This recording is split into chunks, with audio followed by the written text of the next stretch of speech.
मामांचा दरारा, त्यांचा रुतबा किती होता ते आपण या व्हिडिओमध्ये जाणून घेणार आहोत.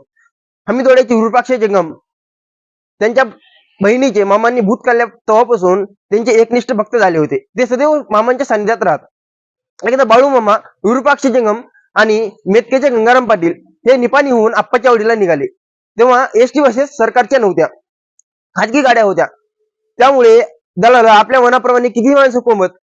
काही कारणामुळे मामांची व या तिघांची त्या दलाला बरोबर काहीतरी कुरबुर झाली आणि या तिघांना मामासह गाडीच्या खाली उतरवलं. मग या तिघांनी निपाणीच्या कुंभाराचा टांगा घोडागाडी ठरविली आणि त्यात बसून ते निघाले. विरूपाक्षाला हे रावणा झालं, त्यांना राग आला. ते मामांना म्हणाले, देवा आपल्याला या गाडीच्या खाली उतरवलं, तुमचा काहीतरी प्रभाव दाखवा, हा तुमचा अपमानच आहे की. मग मामा म्हणाले, हे कुठं लांब जाणार आहे,